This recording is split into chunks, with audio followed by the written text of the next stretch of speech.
Good morning everybody. आज की class में हम सेकंड पेपर में स्लम्स का एक टॉपिक है, उस पर चर्चा करेंगे। इसको मालिन बस्तियाँ, कच्ची बस्तियाँ, झुग्गी झोपड़ी वाली बस्ती भी कह सकते हैं। जैसा कि आप जानते हैं, जो नगरीकरण बढ़ता है, आसपास के क्षेत्र के लोग नगरों में जाकर बसने लगते हैं और निश्चित तौर पर वे एक नियोजित तरीके के द्वारा किसी कॉलोनी में नहीं रहते। चूँकि उनका आर्थिक स्तर निम्न होता है, तो वो नालों के आसपास, फुटपाथों पर या जहाँ भी कोई सरकारी खाली ज़मीन होती है, सड़क का किनारा, ग्राउंड, उसमें झुग्गी झोपड़ी, कच्ची बस्ती बनाकर रहने लगते हैं। ये कच्ची बस्तियाँ गंदगियों के ढेर पर रहने वाली बस्तियाँ हैं। इनके संदर्भ में हम चर्चा करेंगे। कच्ची बस्ती का जो कंसेप्ट है, जिसको हम मरीन बस्ती भी कह सकते हैं, मरीन बस्ती औद्योगिक केंद्रों की वजह से या औद्योगिक नगरों की वजह से परिणाम मानी जाती है, क्योंकि जो जनसंख्या में तेज़ी से वृद्धि हो रही है, उस अनुपात में सरकार ना तो आवास के प्रतिमान स्थापित कर सकती है और ना ही किसी निजी क्षेत्र की सहायता से हम सबको सहजता के साथ मकान उपलब्ध करा सकते हैं। ऐसी स्थिति में जब रहने के लिए मकान नहीं होते, तो वहाँ गंदी बस्तियाँ बन जाती हैं। विश्व के प्रमुख नगरों के अंदर यह समस्या आम देखी गई है। ऐसा माना जाता है कि प्रत्येक प्रमुख नगर के 5वें भाग से लेकर आधे भाग तक की जनसंख्या गंदी बस्तियों या उसी के समान दशा वाली मकानों में रहती है। इसे नगरों के कैंसर के नाम से भी जाना जाता है। कुछ विद्वान इसे पत्थर का रेगिस्तान, कुछ व्याधिकीय नगर व नरक की संक्षिप्त रूपरेखा कहकर भी पुकारते हैं। गंदी बस्तियों का प्रश्न आते ही मन मस्तिष्क जेहन में एक ही चीज़ दृश्य के रूप में उभर के आती है। अंधेरे मकान, सीलन वाले मकान, जहाँ पर शौचालय, स्नानागार, पानी, बिजली, हवा, रोशनी के पर्याप्त सुविधाओं का अभाव हो। साथ ही वहाँ पर मच्छर, खटमल, छिपकली, चूहे, बीमारी, कीटाणुओं की बहुलता पाई जाती हो।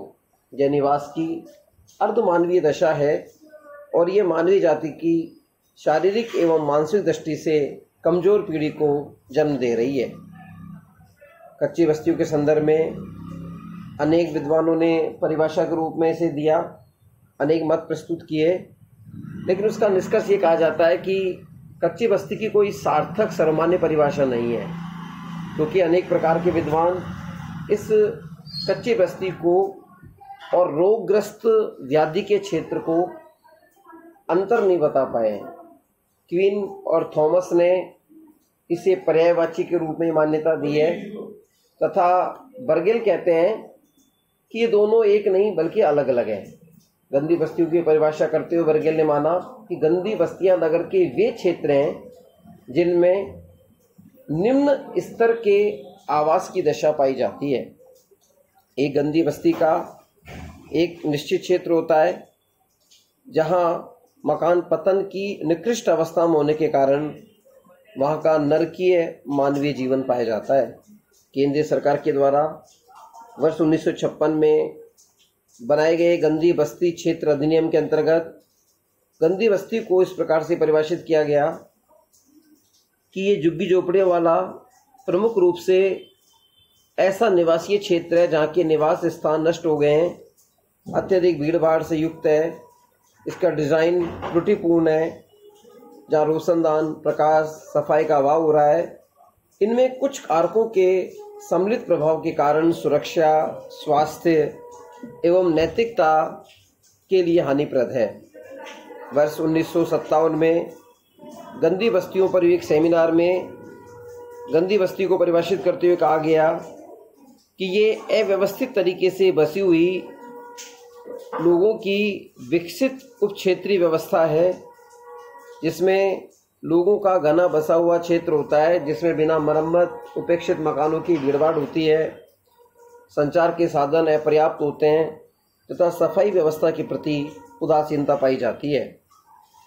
गंदी मरीन बस्तियों की समस्या के संदर्भ में भारत बड़ा सचेत रहा है और ये कहना गलत नहीं होगा कि भारत में गंदी बस्तियां नगरों में कोड़ में खुजले का काम करते हैं। अर्थात यहाँ के नगर वैसे ही अनेक प्रकार की समस्याओं से ग्रसित हैं, ऊपर से कच्ची बस्ती की समस्या ने इसको गंभीर बना दिया है। ऑस्कर लेविस इसे गरीबी और पतन की संस्कृति के नाम से संबोधित करते हैं। वो कहते हैं कि ऐसा क्षेत्र जो नारकीय जीवन का केंद्र है, यहाँ गरीबी, गंदी गलियाँ, दुर्गंध युक्त वातावरण, नागरिक सुविधाओं का अभाव पाया जाता है। आर्थिक तनाव, मादक पदार्थों के प्रचलन, अपराधी व्यवहार इन बस्तियों की सामान्य विशेषताएं मानी जाती है। औद्योगिक नगरों में दीमक की तरह बढ़ रही इन मलिन बस्तियों में दूसरे शब्दों में कहें तो हम मानवता का सीधा सीधा कत्ल होता है। मलिन बस्ती है क्या? इसके लिए इसको हम किसी एक वाक्य के अंदर स्पष्ट नहीं किया जा सकता। कोई इसे रोगग्रस्त क्षेत्र के रूप में परिभाषित करता है, तो कुछ निम्न स्तर की आवासीय दशाओं के रूप में परिभाषित करते हैं।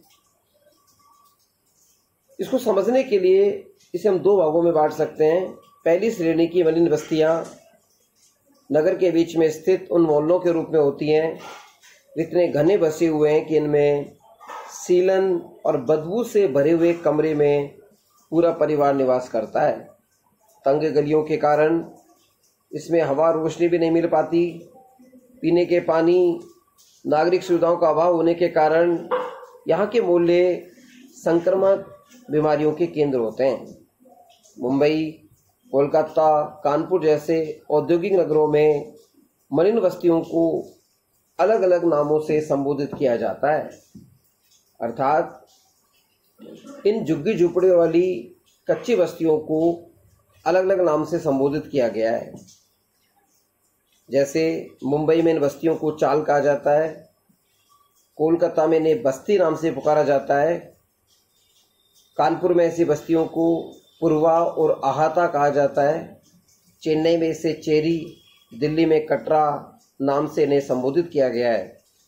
विशेषकर महाराष्ट्र में गंदी तथा मलिन बस्तियों की संख्या सर्वाधिक है।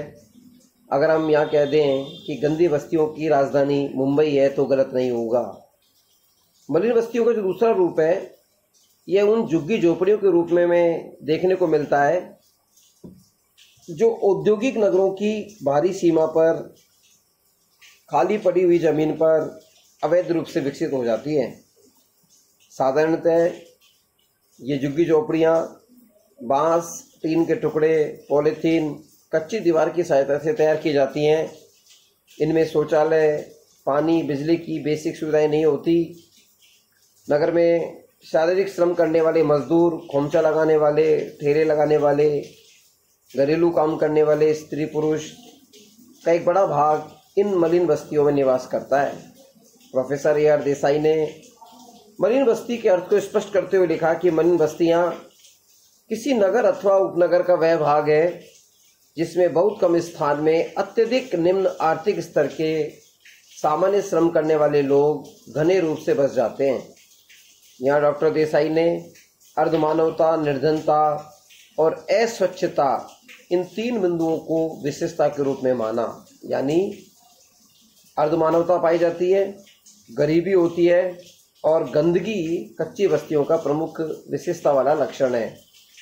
मलिन बस्ती क्षेत्र कानून 1956 की अगर परिभाषाओं को और व्याख्यात करें तो मलिन बस्ती का तात्पर्य उस आवासीय क्षेत्र से है जहां आवास में अत्यधिक भीड़ भरे होते हैं, नष्ट प्राय दशा में हो सकते हैं, जहां प्रकाश, स्वच्छता का अभाव है। आवास जो होता है वो अनियोजित रूप से विकसित होता है। सामाजिक सुरक्षा, स्वास्थ्य, नैतिकता का दृष्टिकोण यहाँ पर नकारात्मक संदर्भ में पाया जाता है। मुंबई में एक सर्वेक्षण रिपोर्ट में कहा गया कि मलिन बस्तियों का तात्पर्य अनियोजित रूप से विकसित उस बस्ती के संदर्भ में है जिसमें छोटे छोटे या टूटे फूटे घरों में बिना किसी नागरिक सुविधाओं के निम्न वर्ग के लोग अस्वास्थ्यकारी दशाओं में निवास करते हैं। मलिन बस्तियों की प्रकृति के रूप में इनकी प्रमुख विशेषताओं के द्वारा हम इसको समझ सकते हैं। इन विशेषताओं में मुख्य रूप से अनियोजित रूप से विकसित, अर्थात मलिन बस्तियों के रूप में विकसित होने वाले मोहल्ले अनप्लानिंग वे में होते हैं, जिसे हम कहें अपने आप में विकसित हो जाते हैं, क्योंकि खाली ज़मीन होती है, लोग वहाँ पर आकर अपना टीन टप्पर पॉलीथीन से अस्थायी आवास बना लेते हैं। और एक अनियोजित रूप में जहाँ कोई सड़क नहीं, जहाँ कोई प्रॉपर बच्चों के खेल का मैदान नहीं, इवन वहाँ पानी और बिजली की सुविधाएं भी नहीं होती, ये बस जाती है। दूसरा लक्षण है अत्यधिक घनापन। यह घनापन का तात्पर्य घनत्व से है, यानी 1 वर्ग किलोमीटर में बहुत अधिक लोग अनियोजित तरीके से निवास करने लगते हैं। यहाँ पर ये क्षेत्र इतने घने बन जाते हैं कि साधारणतः इनमें प्रवेश करने और निकलने का कोई समुचित मार्ग नहीं होता। आप लोगों ने हिंदी फिल्मों में कई बार देखा होगा कि नायक और खलनायक की जब लड़ाई होती है तो वो भागते भागते कुछ बस्तियों में चला जाता है। वहाँ एक क्षेत्र है जहाँ पर पतली पतली तंग गलियाँ हैं, जिसमें दरवाजे अस्थायी रूप से लोहे के बने होते हैं, झुग्गी झोपड़ियाँ, एक अलग सघनता के आधार पर पाई जाने वाली संरचना है। तो ये घनत्व के दृष्टिकोण से सर्वाधिक है।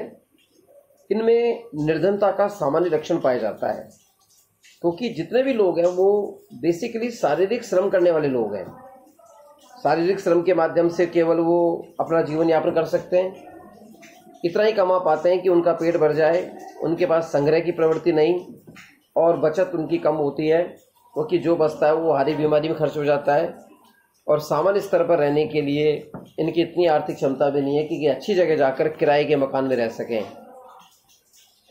सामान्य निर्धनता में हमेशा वो कर्ज में डूबे रहते हैं, क्योंकि ये लोग बड़े ट्रेडिशनल हैं, परंपराओं के नाम पर अनावश्यक खर्च करते हैं, अपनी सुख सुविधाओं पर इनका विशेष ध्यान नहीं होता। ये क्षेत्र नागरिक सुविधाओं के अभाव वाले क्षेत्र होते हैं। या नागरिक सुविधाओं का क्षेत्र उसे मानते हैं जहाँ बिजली हो, पानी हो, सड़कें हो, खेल के मैदान हो, ये सब यहाँ पर नहीं है। इनका विचरणकारी व्यवहार पाया जाता है, अर्थात कच्ची बस्तियों में रहने वाले लोग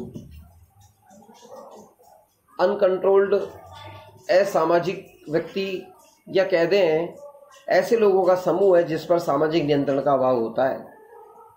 यहाँ पर रहने वाले लोग मानसिक तनाव, कुंठा, चिंताओं से घिरे रहते हैं। ऐसी दशा में नशीले पदार्थों का सेवन करते हैं। अपराध, बाल अपराध, वेश्यावृत्ति जैसे विस्तृत व्यवहार बहुत से लोगों के जीवन का अंग बन जाते हैं। डॉक्टर राधाकमल मुखर्जी ने लिखा है कि वे बस्तियां, वे स्थान है जहाँ पर मानवता का निर्दयता के साथ गला घोटा जाता है, नारीत्व का अपमान होता है और आरंभ से ही बच्चों के जीवन में जहर घोल दिया जाता है। यहाँ राधाकमल मुखर्जी का संदर्भ बड़ा महत्वपूर्ण है, क्योंकि ये ऐसे क्षेत्र है जहाँ पर निर्दयता के साथ मानवता का गला घोटा जाता है। स्त्रियों के सम्मान की कोई विशेष चर्चा नहीं की जाती, ना महत्व दिया जाता, और बच्चों को छोटी सी उम्र में ही असामाजिक व्यवहार करने के लिए प्रेरित किया जाता है। क्योंकि आप जानते हैं चाल में छोटा मोटा अपराध करने वाले, चोरी चकोरी करने वाले, जेब काटने वाले बच्चे होते हैं और उनके माता पिता भी उनका संरक्षण करते हैं। उनको लगता है कि ये इनका आर्थिक उपार्जन का हिस्सा है। ऐसे क्षेत्र उपेक्षित क्षेत्र होते हैं। यहाँ उपेक्षा का कारण क्या है कि एक तो इन मलिन बस्तियों को कभी भी हटाया जा सकता है, ये अवैध कॉलोनियाँ होती हैं।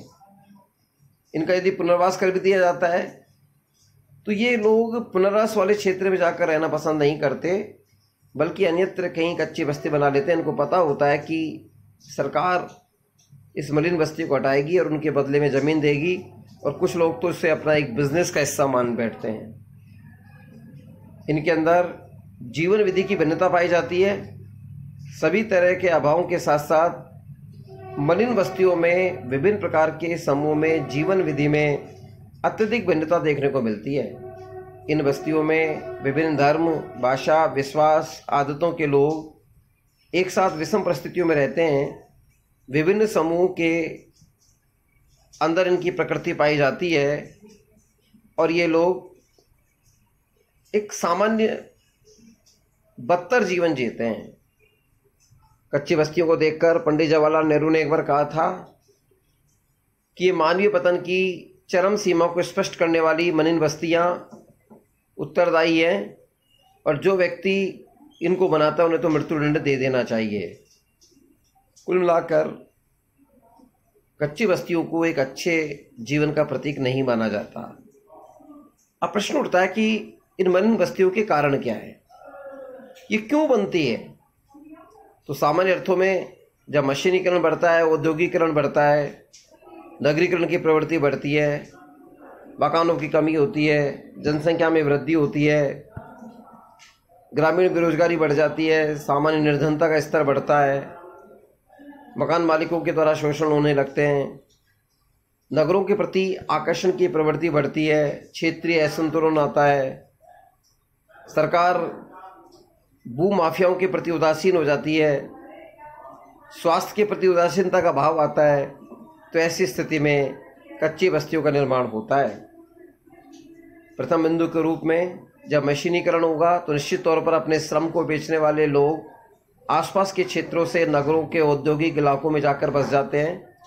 वहाँ कच्ची बस्तियों में मुफ्त में उनको रहने की सुविधा मिल जाती है। कम मजदूरी के कारण वो झोपड़पट्टी का निर्माण कर लेते हैं और इस तरह नगरीकरण कच्ची बस्तियों के निर्माण के लिए प्रत्यक्षतः उत्तरदायी कारक है। औद्योगिक नगरों में भूमि की कमी के कारण मकानों का बहुत अभाव होता है।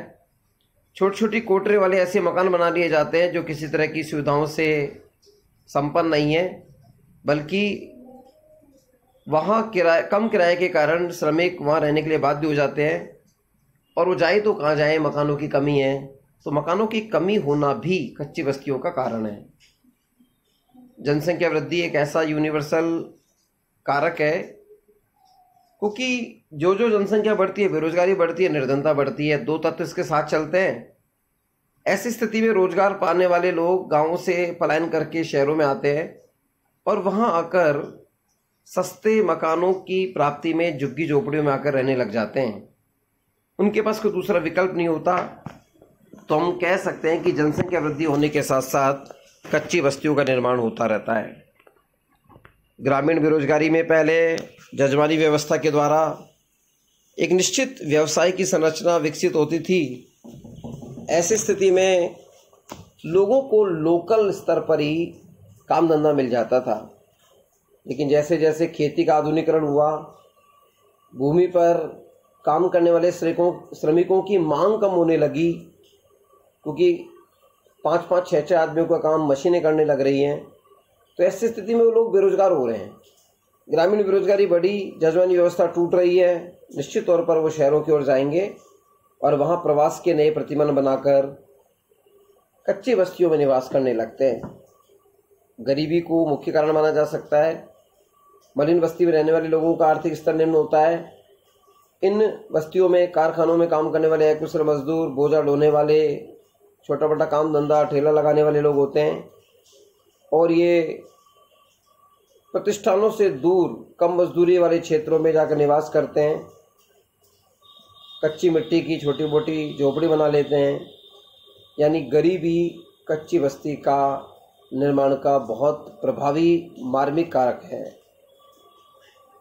नगरों को आकर्षण, जब जनसंख्याएं बढ़ती रहती हैं, कुछ लोग आर्थिक संपन्नता को ओर प्राप्त हो जाते हैं, उनको लगता है कि जहाँ वो रह रहे हैं वो अच्छी चिकित्सा नहीं है, मनोरंजन के क्षेत्र विकसित नहीं है। इस तरह का आकर्षण उन्हें नगरों की ओर खींचता। उन्हें लगता है कि वहाँ अच्छी अंग्रेजी माध्यम की शिक्षा प्राप्त होगी, वहाँ जाकर लोग अपने व्यक्तित्व का विकास कर सकते हैं। इसलिए नगरीय आकर्षण के कारण लोग बस जाते हैं और वहाँ छोटा मोटा अवैध कब्जा करके कच्ची बस्ती बनाते हैं। मकान मालिकों के द्वारा शोषण भी है। मुंबई, दिल्ली, कोलकाता, चेन्नई में मकान मालिकों को उद्देश्य केवल किराया वसूल करना होता है। गंदे प्रदूषित स्थानों पर छोटे कमरों में मकान बनाकर किराए की वसूली करने लग जाते हैं। इससे अधिकांश रूप से अवैध मकान बनते हैं और ऐसे क्षेत्रों का विस्तार होता रहता है। भारत में नियोजित परिवर्तन के व्यापक प्रयत्न होने के बाद भी निर्धनता की समस्या भी गंभीर है। बिहार, उड़ीसा, उत्तर प्रदेश के दूसरे राज्यों की तुलना में निर्धनता अधिक मानी जाती है। यहाँ दूर दूर के औद्योगिक क्षेत्रों में अनियोजित ढंग से प्रयास करने वाले लोग आकर खाली ज़मीन पर झुग्गी झोपड़ी बनाने लगते हैं। ठीक इसी प्रकार स्वास्थ्य के प्रति उदासीनता होती है। ये लोग बिना नहाए भी काम करते रहते हैं। भूमाफियों का एक स्वार्थ है कि आपराधिक गिरोह के लोग सरकारी या खाली ज़मीन पर कब्जा कर लेते हैं, झुग्गी झोपड़ी बनाते हैं, वोट बैंक की राजनीति के उनके राशन कार्ड बनवा देते हैं। धीरे धीरे उनको सरकार को या तो कन्फर्म करना पड़ता है या फिर उन ज़मीनों को खाली करके पुनर्वास करना पड़ता है। इससे उन खाली हुई ज़मीनों की जो भूमाफियाओं की होती है उनके दाम बढ़ जाते हैं और वो अधिक लाभ की स्थिति में रहते हैं। सरकार भी उदासीन है, वो समुचित विकास नहीं करती, राजनीतिक भ्रष्टाचार चरम पर है। उसकी वजह से नगरीय जनसंख्या को सुविधाओं का लाभ नहीं मिल पाता और कच्ची बस्तियां विकसित हो रही हैं। प्यारे विद्यार्थियों, अगली क्लास में हम कच्ची बस्तियों के क्या दुष्परिणाम होते हैं, क्या इसके समाधान के सुझाव हैं, इन सब पर चर्चा करते हुए अपनी क्लास को